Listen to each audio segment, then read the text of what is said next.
մեր հաջորդ խոսնակն է Sperasoft-ի game developer Տիգրան Մինասյանը։ Դիմավորենք ծափարություններով։ Okay, բարև ձեզ, ես Տիգրանն եմ, աշխատում եմ Sperasoft-ում որպես game developer ու այսօր ուզում եմ խոսամ feedback-ի, դրա կարևորության ու այն մեթոդների ու մեխանիզմների մասին, որոնք օգնում են ավելի effective feedback տալ ու վերցնել։ Ինչ է մեզ սպասում, սկզբից մենք քննարկենք Radical Candor Framework-ը, հետո կլինեն օգտակար խորհուրդներ ու վերջում հարց ու պատասխան։ Okay, ցանկացած խելամիտ համակարգ շարժում է դեպի իր նպատակները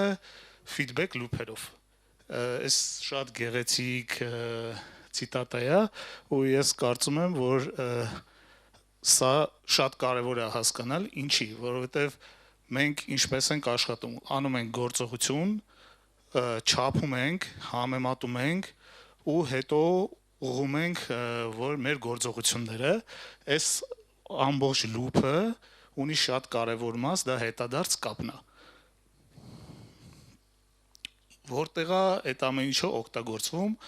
անձնական կյանքում մարդկանց առաջնորդելիս, ղեկավարելիս, ինչ-որ բաներ ստեղծելիս, կլինի խաղ, ծառայություն կամ ցանկացած այլ product, շատ հաճախ դա պետք է լինում ծրագրավորողներին կոդ review անելիս,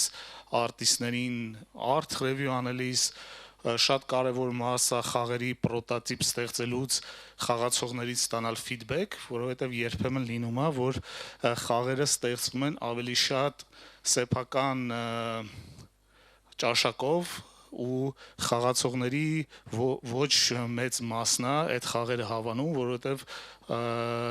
չի համընկնում խաղաստեղծողի ու իրանց ցանկությունները, բայց երբ խաղը ստեղծվելիս հավաքվում են feedback-ներ ու դրա վրա է խաղը զարգանում, արդեն խաղացողների քանակը ընդլայնվում է։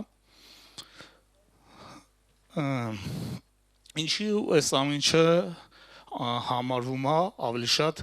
արվեստ, որովհետև feedback տալ ու վերցնել ավելի շատ կապ ունի մարդու էմոցիաների հետ, չնայած նրան, որ մենք մեզ համարում ենք ռացիոնալ էակներ, բայց ամեն դեպքում մենք շատ դեպքերում գործում ենք իրացիոնալ, շատ բան կախված է կոնտեքստից, տվյալ process-ում ներգրավված մարդկանցից, էմոցիոնալ վիճակից ու ի տարբերություն մաթեմի, այս ամեն ինչը դժվար է հաշվարկել ու ինչ որ մի բանաձև դուրս բերել, դրա համար շատ բաներ կախված է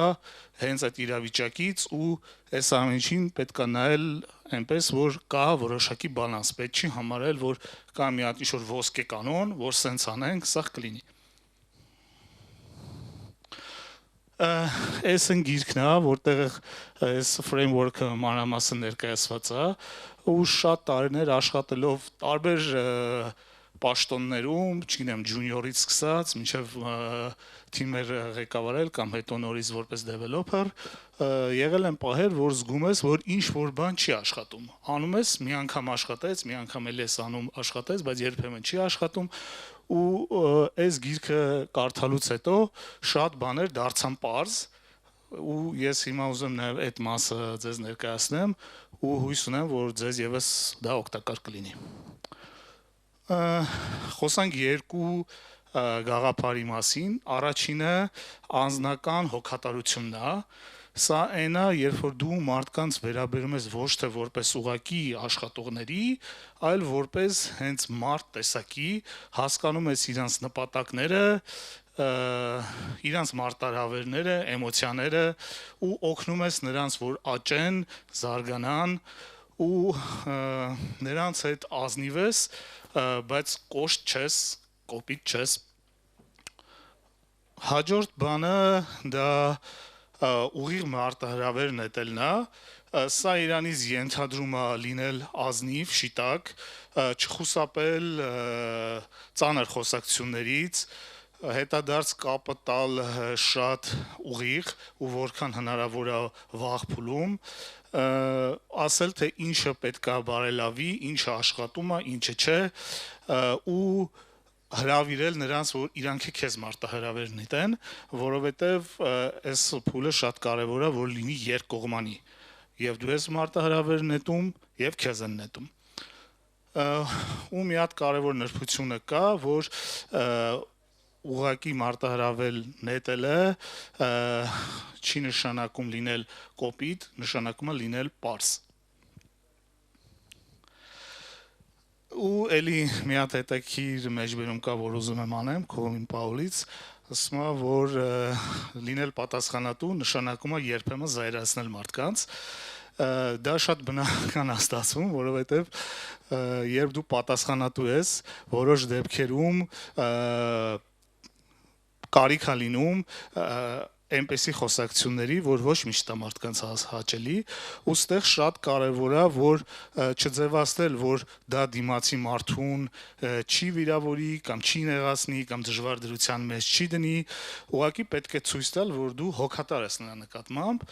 ու չձևացնել, որ դա խնդիր չի ու կարելի է անտեսել ու անցնել առաջ։ Հիմա ստեղ արդեն այդ framework-ն է, բաժանված է, այս երկու առանցքները միացնում ենք իրար ու բաժանում ենք 4 հատվածների։ Առաջինը դա հենց radical candor-ն է, որտեղ մենք համ մարտահրավեր ենք նետում, համ հոգատար ենք։ Երկրորդը դա կործանարար կարելի է ասել կարեկցանք, ruinous empathy-ն, այն դեպքն է, երբ որ մենք հոգատար ենք, բայց մարտահրավեր չենք նետում։ Հաջորդը դա manipulative insincerity-ն է, որը կեղծ սիրալիրություն երևի կարանք թարգմանենք, այն դեպքն է, որ մենք ոչ հոգ ենք տանում, ոչ է մարտահրավեր ենք նետում, ու հաջորդը obnoxious aggression-ն է, այս դեպքում մենք challenge ենք անում, բայց հոգատարություն ցուցաբերելիս չենք հաջողում, կներեք։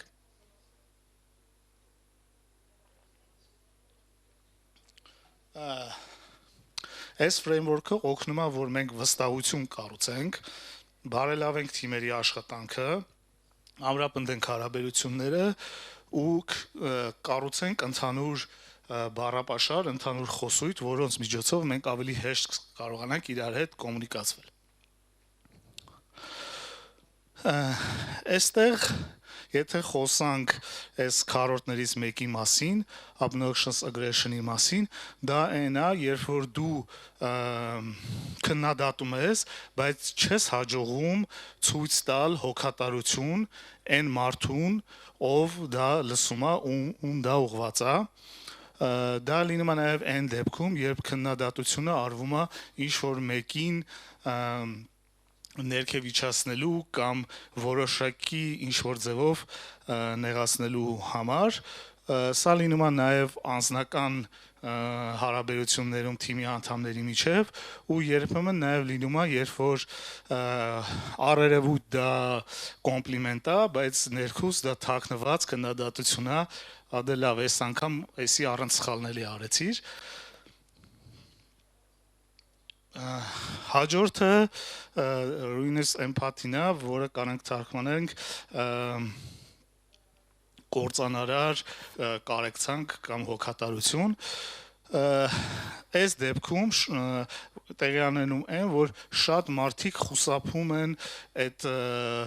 քննադատելուց, որտեղ այդտեղ առաջանում է շփում, նկատի ունեմ հակադրություն, ու երբ լավ լինելը ավելի է գերադասվում, քան տալ feedback, տալ հետադարձ կապ, ու այս պատճառում աճը տուժում է։ Ուստեղ նաև հարցը նրանում է, որ այդ գեղեցիկ միջավայրը հաճելի է թվում, բայց ստեղ կա մի հատ խնդիր, որ մարդկանց մոտ դա ստեղծում է շփոթություն։ Մարդիկ ներքուս զգում են, որ ինչ որ բան այն չի, բայց չեն հստակ չգիտեն ինչ է այն չի, ստիպված են գուշակել կամ ենթադրել ու առանց հստակ feedback-ի մարդիկ քիչ շանս ունեն սովորելու, աճելու ու կարան լճանան կամ հեռացվեն աշխատանքից ու նաև կա հաջորդ երևույթ է, երբ առաջնորդները խուսափում են ֆիդբեք վերցնելուց, դրանք մնում են թաքնված այնքան ժամանակ, մինչև ինչ-որ մեկը աշխատանքից չի հեռանում կամ մեկ այլ բան է տեղի ունենում ընկերությունում, ոչ ցանկալի։ Radical candor-ն է, սա արդեն այն դեպքն է, երբ որ համ կա հոգատարություն, համ կա ուղիղ մարտահրավեր ու սա մի շատ կարևոր երևույթ է ստեղծում, երբ որ մարդիկ գործում ու աշխատում են այս քառորդում, արդեն ստեղծվում է մի միջավայր եւ երբ նրանք ընդունում են քո տված քննադատությունը եւ գնահատակը, քեզ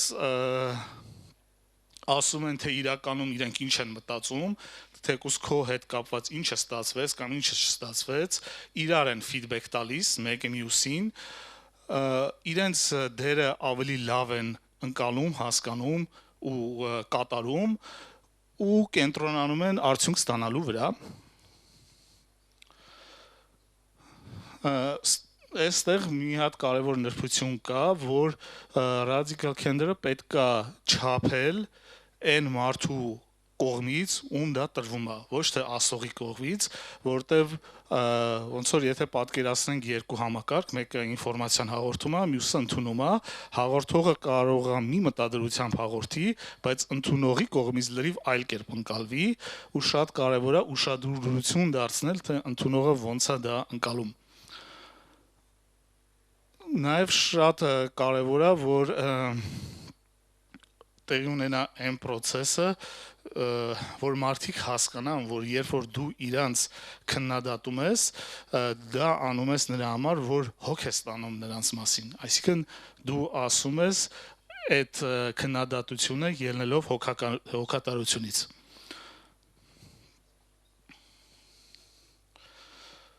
Այս դեպքում մարդիկ ընդունում են սխալները, արդեն կոնֆլիկտը լինում է առողջ ու էլի միշտ պետք է ուշադիր լինել, թե դու որ քառորդում ես գործում, անընդհատ հետևել, որ դու այն ցույց ես բերել արդյոք բավարար չափի հոգատարություն, որ կարողանաս տաս այն հետադարձ կապը, այն ֆիդբեքը, որը տվյալ պահին անհրաժեշտ է։ Ու չգիտեմ, շատ հաճախ երևի կմտապահեք կամ չգիտեմ, ով սպորտով զբաղվել է կամ չգիտեմ, զինվորական ծառայություն է անցել, կհիշի ինչ որ մի մարզչի կամ ուսուցչի կամ հրամանատարի, ով եղել է խիստ, բայց իր աշակերտները, իր ենթակաները սիրել են իրան։ Այդ գալիս է նրանից, որ այդ մարդիկ զգացել են հոգատարություն։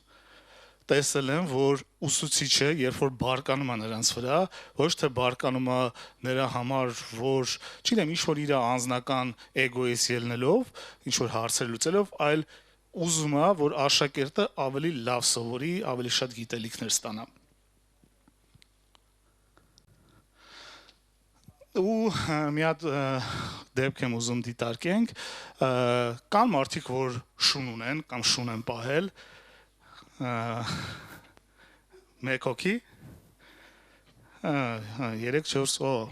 բավականաչափ քանակի մարդ կա, պատկերացրեք մի իրավիճակ եւ ձեր շան հետ զբոսնում եք, ու այդ շունը շատ չարաճճի է, ձեզ չի լսում, անընդհատ վազվզում է, այս կողմ, այն կողմ գնում է գալիս է, պատկերացնում եք այդ իրավիճակը, երբ ասենք փոքր է, ու հիմա պատկերացրեք ձեզ մոտենում է մեկը ու ասում է, որ ես տեսնում եմ, որ դուք ձեր շանը շատ եք սիրում, այսինքն ինքը այդ պահին մի վայրկյանում ցույց է տալի հոգատարություն։ Ինքը չի դատում ձեզ կամ դատապարտում ու գնահատում է ձեր սերը շան նկատմամբ ու դրանից անմիջապես հետո ասում է, որ այս շունը սատկելու է, որտեվ քանի դեռ դուք իրան չեք սովորացնել նստել։ Հիմա այստեղ ինքը արդեն ձեզ ուղակի challenge անում ու պատկերացրեք ինքը շրջում է դեպի շանը ու շատ տենց կոշտ ձայնով նայելով շանը ցույց տալի ասում են նստել։ Ու շունը խելոք սուսուփուս նստում է։ Հիմա ստեղ ոնց որ երկու գաղափար է, առաջինը այն է, որ շատ արագ հնարավոր է ցույց տալ այդ հոգատարությունը։ Միշտ չի այդպես, բայց դա հնարավոր է։ Ու երբ որ արդեն կա այդ հոգատարությունը, արդեն կարելի է անել challenge։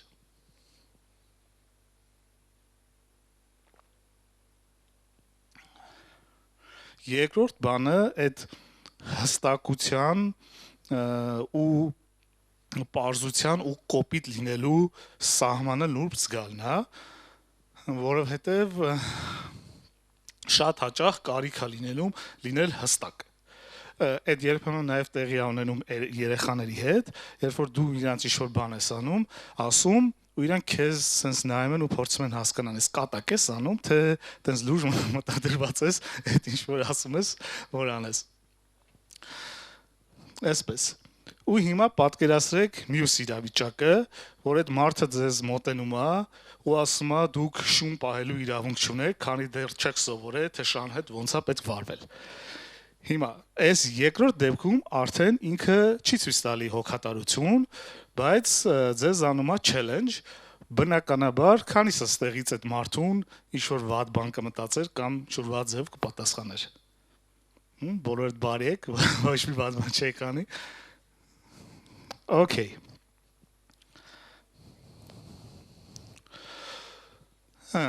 Հիմա այսպիսով, երբ որ մենք challenge ենք անում ուղղակի, բայց չենք հաջողում ցույց տալ հոգատարություն, հայտնվում ենք լսողի կողմից obnoxious aggression իրավիճակում։ Ինքը մենք իր համար դառնում ենք անտանելի ագրեսիվ։ Այս նախորդ երկու դրվագը այդ նուրբ պահներ, երբ որ մարդը սկզբից մոտենում է ու ցույց է տալի հոգատարություն, հետո անում է challenge։ Իսկ երբ որ չի ցուցաբերում հոգատարությունը եւ անում է challenge, արդեն հայտնվում է այն ներքևի քառորդում։ Սա երբեմն պատահում է այն մարդկանց հետ, ում մենք շատ ենք սիրում, ու իրավիճակը տանում ենք շատ էմոցիոնալ, ու չենք կարողանում այդ հոգատարության պահը, այդ պահին հստակ ցույց տալ։ Ու մեր արդեն խոսակցությունը դառնում է կոնֆլիկտային, ինչ-որ տեղ տհաճ ու հարաբերությունները փչանում են։ Ասենք, չգիտեմ, լինում է, չէ, որ ասում են, հերիք այդքան ծխես, չգիտեմ, առողջությունդ փչացրեցիր եւ այլն, կամ մեկ այլ բան, դասերդ չես սովորում, ամբողջ օրը համակարգչի առաջ ես, ստեղ շատ կարևոր է անկախ նրանից թե այդ մարդիկ ինչքան են իրար սիրում, ինչքան են մտերիմ, այսօր Արմինեն Արաբոտյան այդ մասը շատ գեղեցիկ ներկայացրեց, այդ էգոյի մասը անցնում է ինքնապաշտպանական ռեժիմ։ Ոստեղ այդ հոգատարությունը օգնում է այդ վիճակը հաղթահարել ու խոսակցությունը դարձնել ավելի կոնստրուկտիվ։ Ու հաջորդ դեպքը այն է, երբ որ մենք հոգ ենք տանում, բայց առանց challenge անելու, ստեղ արդեն հայտնվում ենք կործանարար կարեկցանքի այս տիրույթում։ Սա էլ ենթադրենք այն դեպքն է, որ ծնողները երեխային փորձում են ինչ-որ նկատողություն անել կամ ինչ-որ ձևով ինչ-որ բան սովորացնել ու գալիս են տատիկ-պապիկները, իրանք կողքից տեսնում են, որ ծնողը fail է արել care անելու պահը, այդ պահին, ու զգում են, որ ինչ-որ բան այն չի։ Դրա համար իրանց էմպաթիայից ելնելով ուզում են երեխային պաշտպանեն կամ իր կողմից լինեն, առանց գիտակցելու, որ ընկնում են մյուս խնդրի մեջ, որը այդ կործանարար կարեկցանքն է, ու սա նաև լինում է այն դեպքերում, երբ որ ընկերներից մեկը գալիս է մյուսի մոտ կամ աշխատավայրում, ասում է, գիտես, ինչ կա, չգիտեմ, ինձ խոստացել էին promotion, բայց չեղավ, աշխատավարձս պետք է բարձրացնեին ու չբարձրացրեցին, այդպես այդ պահին կարևոր է կարեկցանքը ընկերոջ կողմից, բայց նաև ճիշտ է հարց տալ նրան, թե արդյոք այս ինչ բանը դու հաշվի ես առել, այսինքն չընկնել այդ կվադրատի մեջ, որտեղ դու challenge չես անում, ընդհանրապես կարեկցում ես։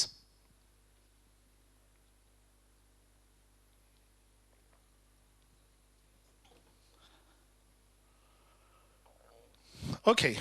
մյուս դեպքը սա է նա, որ երբ որ դու ոչ care ես անում, ոչ էլ challenge ես անում, ավելի կենտրոնացած ես, ուղղակի որ քեզ հավանեն, տենց լավ կեղծ հարաբերությունների վրա, կամ լինում է դեպքեր, երբ հոգնած ես կամ վիճակի չես challenge անել կամ հոգատարություն ցուցաբերել, երբեմն նաև սա գալիս է խոցելիությունից, երբ մենք վախենում ենք ասել ինչ-որ սխալ բան կամ ընկնել հիմար իրավիճակում, մարդու մոտ այս զգացողությունը շատ ուժեղ է։ Մարդը շատ ուժեղ վախենում է լինել հիմար իրավիճակում։ Դրա համար այս բոլորի արդյունքներից կարա լինի նաև այս դեպքը, երբ որ մարդիկ խուսափում են challenge անել ու ցույց տալ հոգատարություն։ Հիմա, եթե օրինակ ես դες հարցնեմ, ասեմ, այս պրեզենտացիան ոնց էր, ու պատասխանը այն ստանամ, որ ավելի լավ է ասեմ թույն պրեզենտացիա էր, քան թե ու այդ մարդը ինձ ավելի լավ կվերաբերվի, քան թե ասեմ, որ դե լավ, այս ինչ հիմարություն էր։ Այստեղ արդեն մենք ոչ care ենք անում, ոչ challenge ենք անում։ Ու իդեպ այս ներքևը կա QR կոդ, բոլոր սլայդերի վրա կար դրած, դա լինկա դեպի survey, ու ես ձեզ կխնդրեմ, թեկուզ եթե հիմա չեք պատրաստվում feedback տալ, ուղղակի scan արեք, բացեք, կարող է հետո ուզենաք, այդտեղ անոնիմ է, ուղղակի 3 հարցա, ձեզնից շատ քիչ ժամանակ կտանի, բայց ինձ կօգնի ավելի լավ հասկանալ, թե ինչ արդյունք ունեցավ իմ այս պրեզենտացիան։ Okay, հիմա մի հատ հարց, ինչ եք կարծում, եթե radical candor-ում չենք, որն է հաջորդ ամենալավ կվադրատը, քառորդը։ Կներեք ով էր։ Լավ, էլ ուրիշ կարծիքներ։ Կա ուրիշ կարծիք։ Նվերներ կան, ասեմ։ Ահա։ Ռուինուս էմպատի։ Լավ, ուրիշ կարծիք։ Մեջտեղը համա։ Ահա։ Ագրեսիան դուք։ Okay, հիմա Կարանք ոչ մի տարբերակ չընտրենք։ Կարակ չընտրեք, ձեն չանեք։ Չէ, այսինքն ճիշտ տարբերակը լինի ոչ մեկը, մենակ radical candor-ն ամենալավը։ Չէ, այդ ընդունում ենք, որ դա ամենալավն է, բայց եթե դա չի ստացվում, հաջորդը որն է։ Okay, հիմա ես տամ նվերները իմ ասած, հետո ասեմ այն մարդկանց, ովքեր դուք եք, չէ՞։ Ես դուք եք, չէ՞ պատասխանը։ Չէ, դուք եք, այնտեղ հերվի շփոթեցի։ Հեսա քեզ գբերել պասի, դուք եք, չէ՞։ Լավ, հեսա շուտ գա։ Աշակ, ես էլ քեզ։ Հələ սպասի, էականը ճիշտը չի, էականը, որ պատասխանեցիք արդի։ Որ չվախեցաք, որ կարող է ինչ-որ վատ իրավիճակում հայտնվեք, սխալ բան ասեք, այսպես։ Ու ճիշտ պատասխանը այն է, որ դա obnoxious aggression-ն է, ինչի, որովհետև այդ մարդիկ գոնե իմանում են ինչն է սխալը։ Այն մյուս դեպքում մարդիկ ստիպած են ենթադրել կամ ինչ-որ ձև գուշակել ինչն է սխալը։ Իսկ այս դեպքում հնարավոր է հետո գոնե հարթել այդ իրավիճակը։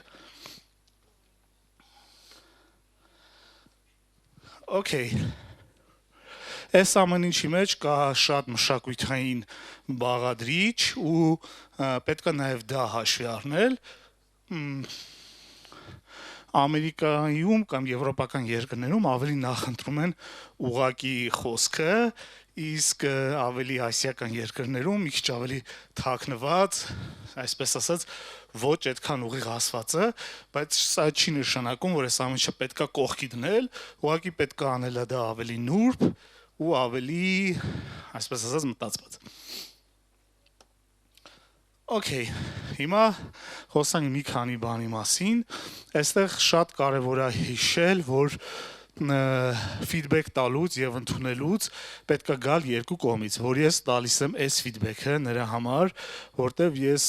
հոգատար եմ ու ուզում եմ օգնեմ, որ դու հաջողես։ Լսող կողմը պետքա լսի այն տեսանկյունից, որ սա ինձ ասում են, որ ես ուղղվեմ աճեմ։ Okay. Միշտ պետքա մտածել, որ feedback is a gift։ Այդ շատ կարևոր է, որ ձեզ հենց հետաձարձ կապ են տալի, այս պիսոն գալիս է ձեր աչքի առաջ ու ասում է feedback is a gift։ Հաջորդը կարևոր է, երբ որ դուք տալիս եք թեկուզ դրական հետադարձ կապ, գնահատում եք, լինել սպეციფիկ, իմանալ դետալները, որ այդ մարդը չզգա, որ դուք ձևական sense ուսին թփթփացնում եք, ասում եք ապրես լավ, կեցես, բայց դուք իրականում ոչ գիտեք ինչ ա արել, ոչ էլ ինչի համար։ Ու այդ մարդը ավելի վատ ազգում դրանից, քան թե դուք այդ feedback-ը չտայիք։ Հիմա մի քիչ արագացրեցի, որտեվ ասացին 10 րոպե է մնացել։ Okay. Պետք է սկսել հարցնելուց, որտեվ այդ վստահության միջավայրը միանգամից չի ստեղծվում։ Ու երբ որ մոտենում ես հարցնելուց, feedback ուզելուց, արդեն նախ ցույց ես տալի, որ դու ընդունում ես, որ դու էլ կարաս սխալվես, հետո ինքդ զգում ես, թե ինչ է նշանակում, երբ որ քեզ քննադատում են, ու կառուցում ես վստահությունը։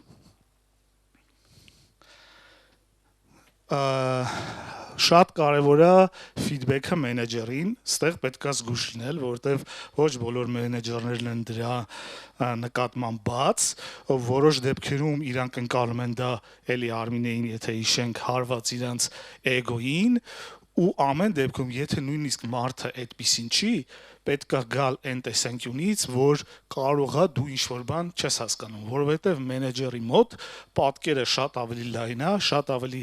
մեծ բան է ինքը տեսնում, քան դու, ու այդ դեպքում, երբ որ դու գալիս ես հասկանալու կողմից, փորձում ես հարցերով հասկանալ, բա էսի ինչի է ասենց, կամ այս հարցը ինչի է այսպես լուծվում, շատ դեպքերում այդ հետադարձ կապը ստացվում է ավելի բնական։ Շատ կարևոր է պահել հարաբերակցությունը, մարդիկ շատ հաճախ ավելի հակված են քննադատելու, քան գնահատելու, այստեղ ցանկալի է պահել 3-1 հարաբերությունը ու էլի կարևոր է գովեստը որ լինի հանրային, իսկ քննադատությունը առանձին ու ցանկալի է խուսափել feedback sandwich-ից, այդ այն դեպքն է, որ երբ որ մարդուն ուզում են ինչ-որ բան ասեն, սկզբից ասում են մի հատ լավ բան, հետո վատ բան, հետո լավ բան, ու նախ մարդը արդեն ձևավորում է իմունիտետ, երբ որ իրեն կանչում են լավ բան ասելու, ասում են, հեսա սրանից հետո մի բան ասելու են։ Իսկ դա բերում է նրան, որ մարդը չի կողնորոշում, չի հասկանում, հիմա իրան ինչ գովում են, քննադատում են, կարելի է դա ասել մի միտինգի ընթացքում,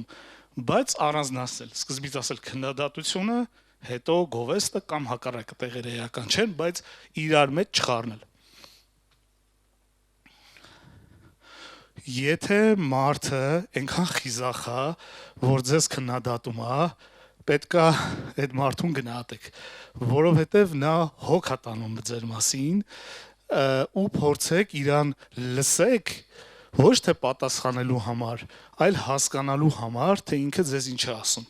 Տակ հարցեր, որ հասկանաք դուք իրան ճիշտ եք հասկացել, թե չէ։ Ու անպայման շատ կարևոր է, որ իրան խրախուսեք, որտեվ երբ որ մարդը ձեզ feedback է տալի, ինքը տհաճ իրավիճակում է, մարդկանց մեծ մասը չի ուզում դիմացինին վատ բան ասի։ Ինքը տեսնում է, որ այդ մարդը վատ իրավիճակում հայտնվեց ու կարեկցանքից ելնելով խուսափում է դրանից։ Ու այն մարդը, որ դա անցել է,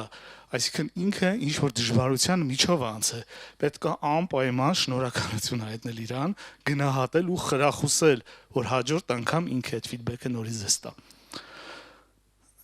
Նորից պետք է լսել այն տրամաբանությամբ, որ հասկանալ ինչ են ասում ու նոր պատասխանել, տալ հարցեր ու եթե դուք համաձայն եք ձեզ տված feedback-ի հետ, անմիջապես անել գործողություններ, որ այդ մարդը տեսնի, որ ինչ-որ բան տեղի ունեցավ, որ իր այդ ջանքերը, այդ նեղությունը, որի միջով որ անցել է, չհամարի, որ անցավ իզուր։ Եթե դուք համաձայն չեք feedback-ի հետ, պետքա ամեն դեպքում գնահատել, շնորհակալություն ասել այդ մարդուն, գտնել մի հատ կարևոր բան, որի հետ դուք ինչ-որ դուք համաձայն եք։ Հաստատ կլինի այդպիսի բան, որ feedback-ում ճիշտ կլինի, այնպես չի լինի, որ ամեն ինչ սխալ է։ Վերցնեք ժամանակ պատասխանելու համար ու մի պատասխանեք ինքնապաշտպանությունից, ձեր էգոն պաշտպանելու տեսանկյունից, այլ պատասխանեք հնարավորինս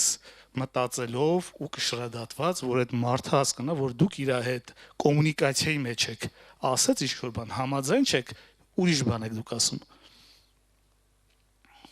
Okay. Feedback-ը այդ նվերա, բայց եթե ձեզ նվիրում են ինչ-որ մի շապիկ, որը ձեր չափով չի, դուք պարտավորված չեք այդ հագնեք։ Այս շատ կարևոր է, այսինքն feedback-ին ամեն դեպքում պետքա վերաբերվել մտածված, բայց նաև այս տրամաբանությամբ, որպես feedback տվողը էլի մարդ է, կարող ինչ-որ բանում սխալվի։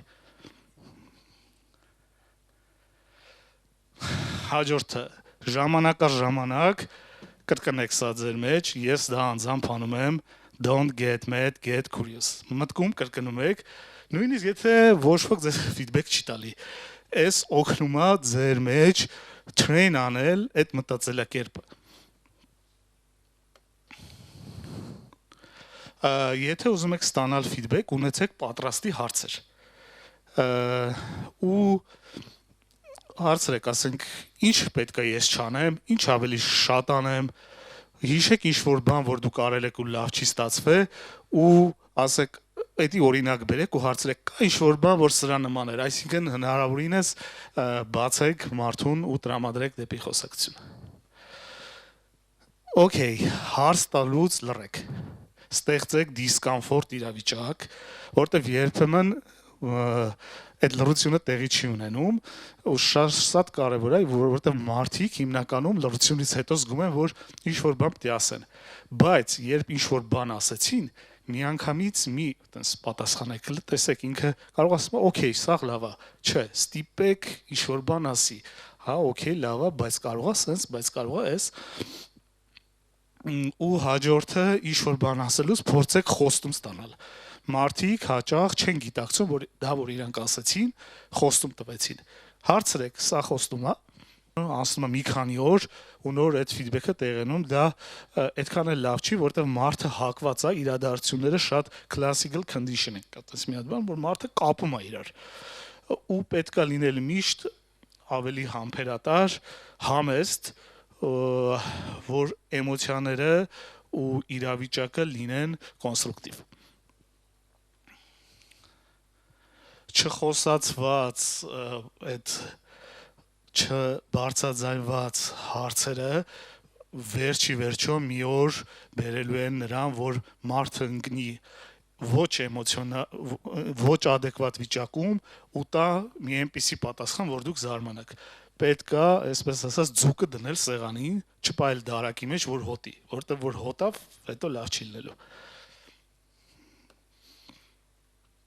Հիմա շատերը աշխատում են հեռավար, այստեղ շատ կարևոր է անընդհատ լինել թիմի հետ կապի մեջ, թեկուզ ոչ գործնական ինչ-որ հարցերի շուրջ զրուցել, որպեսզի մարդկանց հետ ստեղծենք այդ վստահությունը, կապը, հակառակ դեպքում դա շատ մեծ ձևով տուժում է, որտեղ իրական կյանքում մենք սուրճ խմելիս, ընդմիջում անելիս իր հետ շփվում ենք, բայց դա դուրս է գալի, երբ որ մենք աշխատում ենք հեռավար։ Էլի, այս մասը նորից ուզում եմ շեշտեմ, որ շատ կարևոր է սկսել հասկանալուց, սկսել հարցնելուց, որպեսզի հասկանանք ձեր դիմացինի պերսպեկտիվան, թե ինչ պատճառով կամ ինչից ելնելով է նա այս կերպ կամ այն կերպ վարվել։ Okay, այս ամեն ինչը շատ պարզ է երևում, care personally, challenge directly, ինչ բարդ բան է, որ բայց իրականում սա skill է, որը պետք է զարգացնել, մի անգամյա գործողություն չի,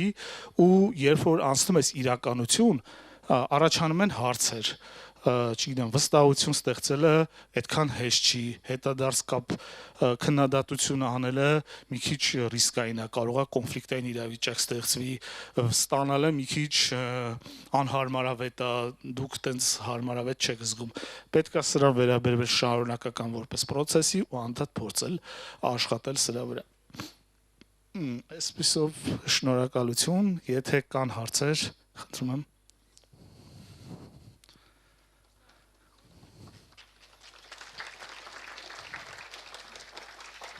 Ինձ հետաքրքիր է feedback ստանալու համար խաղերի հետ կապված, որ հարթակներն են ավելի արդյունավետ։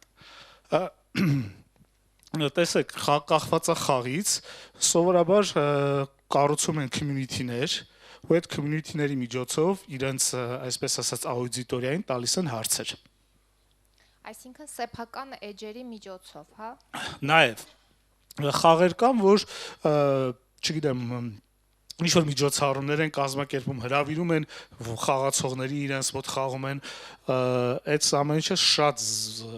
բազմազան է, կախված է կոնկրետ խաղից, աուդիտորիայից, ժանրից, բայց մի բան պարզ է, պետք է խաղացողին անընդհատ հարցնել, թե իրանք ինչ են ուզում։ Ստեղ մի հատ էլ նրբություն կա, մարդիկ երբեմն իրենք էլ չգիտեն ինչ են ուզում։ Այդ որ հարցրեցիք, պատասխանը ստացաք, այդ չի նշանակում, որ միանգամից պետք է գնալ այդ անել։ Պետք է փորձել խորանալ մի քանի լեյերիչներ ներքև ու հասկանալ ինչ է այդ մարդկանց ուզածը, դա սարքել, պրոտոտիպ սարքել, A/B տեստ անել ու դրանից հետո նոր եզրակացություն անել, որտեղ տենց անվերջ ցիկլով հնարավոր է ֆրալ։ Խաղացողների մի մասին էսա դուրս գալի, մյուսը այն դուրս չի գալի ու այսպես շարունակ։ Մի հարցել, խնդրեմ, էլի հարց կար, չէ, չկար, մի հատ էլ նվեր կա։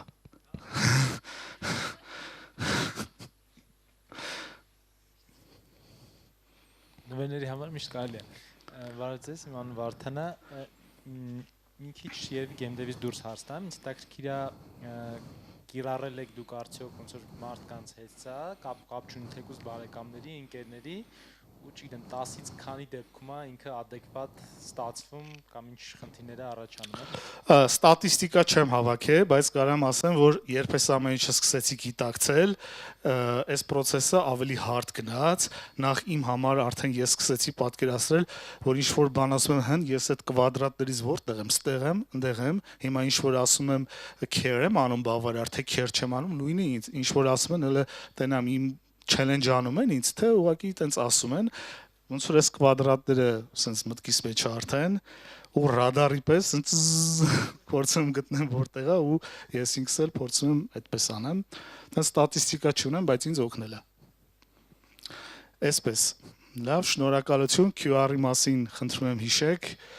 ու կսպասեմ ձեր ֆիդբեքներին, մերսի։